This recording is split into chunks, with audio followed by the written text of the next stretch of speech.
দূরেও কাছে সবাইকে জানাচ্ছি অনেক অনেক শুভেচ্ছা এবং আপনারা যে যেখানে আছেন সবাই ভালো থাকুন এই কামনা করছি। আজকে দেখতে পেলাম একজন শিল্পী যে নিজেকে শিল্পী বলে দাবি করে, সে ছোট্ট একটি রিলস দিয়েছে। সেখানে সে নিজের যে ইনকাম সেটাকে হালাল বলে চিহ্নিত করছে। এখন প্রশ্ন হচ্ছে, ওনার মতো ব্যক্তি উনি হালাল বা হারামের কতটাই বা বোঝেন? ওনাকে আমি কি হিসেবে ডাকবো জানি না, মহিলা না পুরুষ, কারণ অর্ধেক নারী অর্ধেক পুরুষ নিয়ে যার জন্ম, তার ভাষায় অনেক কিছুই অনেক রকম হতে পারে। তিনি বলেছেন, তার আগে তার নামটা বলে নেই, উনি হচ্ছেন সঙ্গীত শিল্পী শায়ান। একজন লালবদর ছিলেন, মাঝখানে হঠাৎ করে ৩২-এর ব্যাপারে বা কিছু ব্যাপারে হঠাৎ করে লেখালেখি করে দরদ দেখালেন আমাদের স্বাধীনতার উপর। এখন আবার উনি ওনার সে পুরনো ভঙ্গিতে ফিরে গেছেন, কারণ রাজাকার সবসময় রাজাকারই থাকে, ওটা কখনো পাল্টায় না। উনি আজকে যে তার সঞ্চিত ৫ই আগস্টের পর থেকে যে সমস্ত সম্পদ পেয়েছেন, টাকা পয়সা চুরি করেছেন, সেটার ব্যাপারে উনি একটা সুন্দর বক্তব্য দিয়েছেন। বক্তব্যটা হচ্ছে কি করে ওনার টাকাটা হালাল হলো। উনি বলেছেন ৫ই আগস্টের সময় উনি ডিবির অফিসে ছিলেন সারা রাত, ওখান থেকে কাজকর্ম করেছেন। অতএব উনি জীবনের ঝুঁকি নিয়ে যে কাজটা করেছেন, সেজন্য উনি যে পয়সা ইনকাম করেছেন সেটা হালাল। বাহ, কি সুন্দর, তাই না? ওনারা যখন হারামের পয়সাকে হালাল করেন, তখন ওনাদের বেলায় সেটা একদম সঠিক পথ হয়।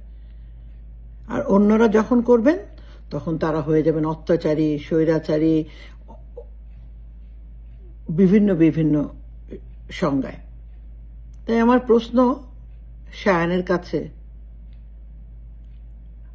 আপনি এক রাত ডিবি অফিসের থেকে আপনি এত টাকা কামিয়ে ফেললেন,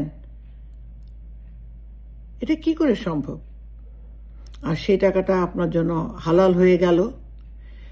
আর তাহলে আপনারা যারা আওয়ামী লীগের লোকদেরকে সারাদিন চিৎকার করে বলেন এরা স্বৈরাচারী, এরা অর্থ কামিয়েছে, অর্থের প্রাসাদ গড়ে উঠেছে, তারা তো একদিনেই পয়সা ইনকাম করেনি, তারা তাদের শ্রমের বিনিময়ে করেছে। আপনি এক রাত ডিবি অফিসে বসে যদি এত টাকা ইনকাম করতে পারেন, সেটা হালাল হতে পারে, আর অন্যদের পয়সা হারাম, এ কোথায় লেখা আছে? তার মানে আপনারা চুরি করলে সেটা চুরি নয়, অন্যরা চুরি করলে সেটা চুরি হয়ে যায়। আর কতদিন এইভাবে আপনারা চালাবেন? আপনাদের মতো এই দোআঁশলাগুলো আমাদের বাংলাদেশের জন্য সবচেয়ে চরম শত্রু। আপনাদের কোনো ঠিক ঠিকানা নেই, কারণ নিজেই তো একজন আপনি দোআঁশলাম। আর তার জন্য আপনাদের মতো এই শিল্পীরা নামে যারা আছেন, যারা এই সমাজের জন্য একটা বোঝা, তাদেরকে আবারও বলছি, আমরা দেশে আসলে আপনাদের কোনো স্থান থাকবে না। এবং আমরা আসব, আমাদের নেত্রী আসবে, কারণ বঙ্গবন্ধুর কন্যা আমাদের প্রধানমন্ত্রী শেখ হাসিনা বীরের বেশে ঢুকবে। আর তখনই আপনার হারামের আর হালালের যে সংজ্ঞাটা দিয়েছেন, সেটা আপনাকে আমরা পরিপূর্ণভাবে ভরে দেব। এবং মনে রাখবেন, আওয়ামী লীগের জন্ম নতুন করে হয়নি, শেখ হাসিনার জন্ম নতুন হয়নি। এবং সেই জন্ম, যে জন্ম সারা জীবন লোকে মনে রাখবে, বাংলাদেশের প্রতিটি মানুষ মনে রাখবে।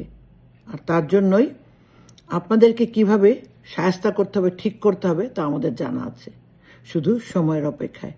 এবং আমি আশা করি আপনি ততদিন বেঁচে থাকবেন, কারণ আপনাকে আপনার হারাম আর হালালের সংজ্ঞাটা আমরা বুঝিয়ে দিব। জয় বাংলা, জয় বঙ্গবন্ধু।